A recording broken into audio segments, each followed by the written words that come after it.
अस्सलाम वालेकुम। मैं सैयद सरवर चिश्ती अजमेर शरीफ से 17 रमज़ान जंग बद्र आज के हालत हाजरा से हम कंपेयर करेंगे और इन कॉन्टेक्स्ट बात करेंगे। आज 17 रमज़ान सन 2024 कुल 313 नफर मुसलमानों के सामने वाले कुफ़ार मक्का के 1000 लोग, वेल इक्विप्ड, एक स्टैंडिंग आर्मी, तमाम तरह के हथियारों से और घोड़ों से लेस। दूसरी तरफ 313 कुल 8 घोड़े, 6 ज़ीरे बख्तर और टूटी हुई तलवारें और खजूर के दरख्त की शाखें, लेकिन ईमान पे थे। और ईमान के साथ साथ हुजूर नबी करीम सल्लल्लाहु अलैहि वसल्लम ने पूरी तरह से वॉरफेयर टैक्टिक्स को अपनाया, कंपनीज़ में बांटा अपनी 313 लोगों को, और अल्लाह पे शाकिर रहे, तक़वाशार रहे, अल्लाह ने मदद फरमाई। लेकिन आज का मुसलमान जुल्म और सितम को बर्दाश्त करते हुए कहता है जालिम की उम्र कोता, जालिम पे अल्लाह का अजाब आएगा। ऐसे कैसे आएगा अगर आपने तैयारी नहीं की है, आप अपने मामलात में सही नहीं हैं, आपका अखलाक दुरुस्त नहीं है, आप ईमान पर नहीं हैं, आप पढ़े लिखे नहीं हैं। पता है गाज़ा में 1% लिटरेसी रेट है, सिर्फ 1% लोग जाहिल हैं। 99% लिटरेसी रेट है। 50% से ज़्यादा हुफ़ाज़ हैं, हाफिज़ कुरान हैं। पूरा गाज़ा बर्बाद हो गया है। टेंट में आज भी बच्चों को पढ़ाया लिखाया जा रहा है। यूनिवर्सिटीज़ और मस्जिदों पे बम्बार्डमेंट हो गया, लेकिन वो पढ़ रहे हैं।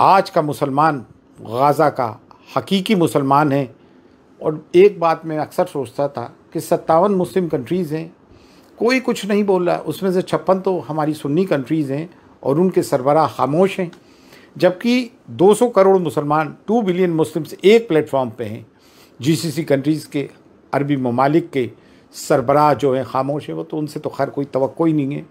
और जो बड़ी बड़ी बातें करते थे टर्की का उर्दूगन, वो भी खामोश हैं। सिर्फ एक शिया कंट्री, जिसे आप लोग हमारे सुन्नियों में से जिनको शियाओं को काफिर कहते हैं, हम तो किसी को काफिर नहीं कहते हैं, सूफिया की जमात, वही अमल पैरा हैं आज, और वही तमाम तर हिमायतें फ़िलिस्तीनियों को दे रहे हैं प्रैक्टिकली। बाकी 56 मुस्लिम कंट्रीज के 56 मुस्लिम ममालिकों के सरबराह खामोश हैं। अल्लाह को ये भी दिखाना था कि देखो मुसलमान ऐसा होता है, बेयारो मददगार, गरीब, जिनके पास स्टैंडिंग आर्मी भी नहीं, दूसरी एक दुनिया की पावरफुल आर्मी, वेल इक्विप्ड, दुनिया की सब में बड़ी टेक्नोलॉजी, एयरक्राफ्ट्स भी हैं, टैंक्स भी हैं, नेवी भी हैं, सब कुछ है, रसद भी है, दौलत भी है, ताकत भी है, अमेरिका जैसी कंट्री की हिमायत भी है, उसके बावजूद खड़ा हुआ है। अल्लाह को ये दिखाना था, मुसलमानों में एक नज़ीर पैदा की थी। लेकिन ईरान अपनी जगह मजबूत क्यों है? हुसैन से मोहब्बत, फ़िक्र हुसैन है उनमें, हुसैनियत है। करबला को उन्होंने अपनी नज़ीर बनाया है। आज का मुसलमान, हम सुन्नियों में अगर अहले बैत के नाम पे अगर हम नाम भी रखते हैं, अगर हसन नाम रख दिया, हुसैन नाम रख दिया, अली नाम रख दिया, हैदर नाम रख दिया, सकीना नाम रख दिया, कुलसुम नाम रख दिया, सुगरा नाम रख दिया, जो कि रसूल के घर वालों का है, तो ये कहते हैं शिया है, रावजी है। जान रहे हैं, ये प्रैक्टिकली आपके सामने है कि 56 सुन्नी कंट्रीज़ कुछ नहीं बोल रही हैं, एक शिया कंट्री बोल रही है। मैं शियाओं की हिमायत नहीं कर रहा हूँ, मैं हक़ाइक़ बयान कर रहा हूँ। एक चीज़ और, अभी तौक़ीर रज़ा ख़ान साहब के साथ क्या हुआ, सलमान अज़हरी साहब के साथ क्या हुआ। सलमान अज़हरी साहब जो कि खलीफा हैं अज़्ज़त रज़ा साहब के वालिद अख्तर रज़ा खां साहब के, और इस सिलसिले को प्रमोट किया, दराज किया। अज़्ज़त रज़ा साहब खामोश, उनके खानवादे तौक़ीर रज़ा साहब के साथ परेशानियाँ हैं, खामोश।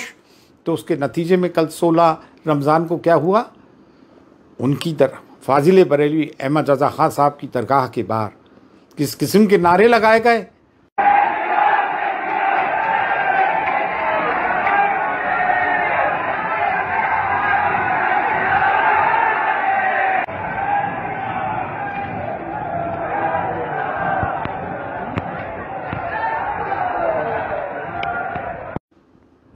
आप लोगों की कमज़ोरी से जब आप एक दूसरे की हिमायत नहीं करोगे तो यही दिन देखने को मिलेंगे। आपकी चंद खानकाहों के जो लोग आपके मरून मिन्नत हैं, क्योंकि फिर उनको प्लेटफॉर्म नहीं मिलेगा, मिंबर नहीं मिलेंगे, मुरीदेन नहीं मिलेंगे, दौलतमंद मुरीदेन बेवकूफ़ नहीं मिलेंगे। अरे मुरीदों, अरे अंधभक्तों, इनके ये क्या आपका जिसे कहते हैं कि रोज़े महशर बख्शिश करवाएंगे हैं? ये ख़ुद तो अपनी बख्शिश करवा नहीं पाएंगे। इनकी बैते फस्क करो। ये दीनों मिल्लत का जब मामला आया, खामोश, ये अपने लोगों की मदद नहीं कर सके। तुम क्यों? डरे हुए हैं, करप्ट हैं, बेईमान हैं, समझे? जो बोलने वाले हैं दरगाहों पे, ये जो लोग इनके खानकाहों पे बैठ के दौलतमंद मुसलमानों को मुरीद कर रखा और वो हज़रत हज़रत करते रहते हैं। अरे अब तो कुछ सबक लो। ये वो लोग हैं जो कुल्हाड़ी में लकड़ी के दस्ते हैं, कुछ बिक गए हैं और कुछ डर गए हैं। तो मेरा कहने का मतलब ये है, लेकिन एक बात और है, हम मस्तकी इख्तलाफात पे रहते हुए आज भारत का मुसलमान मुत्तहिद है। वो क्यों है? क्योंकि जुल्म और मजालिम जब हम पे ढाए जा रहे हैं तो हम सब, ये जो कोई कह रहा है ना हमें मस्तकी इख्तलाफात है, वो कौम को गुमराह कर रहा है। आज की तारीख में भारत के मुसलमानों में कोई मसलकी इख्तलाफात नहीं है। मसलकी इख्तलाफात हैं, उसके बावजूद मिल्लत में इत्तेहाद है। उन्हीं लोगों ने मसलकी इख्तलाफात पैदा कर रखे, उन मौलवियों ने जिनकी रोज़ी रोटी इस पर है, उनकी सिंडिकेट है। वो पूरी जो उनकी सिंडिकेट है, वो इमारत है, वो गिर जाएगी अगर वो इन इख्तलाफात से दूर हो जाएंगे। और वो लोग जो सज्जादगान हैं, खानकाहों से मुंसलिक हैं, दरगाहों से, या तो वो डर गए अपने नजरानों के चक्कर में, या वो बिक गए। सबको नज़र में रखना। कौन जब वक्त आया किसने मिल्लत के, देखें CNRC में कोई उलमा मशाइख नहीं आया, जामिया मिलिया की स्टूडेंट्स, शाहीन बाग की मस्तूरात, इनकी वजह से मिल्लत में जोश आया। किसी की परवाह मत करो। हमारे पास सब में बड़ी ताकत ला इलाहा इल्लल्लाह की है। फ़ी अमानिल्लाह। अल्लाह हाफ़िज़।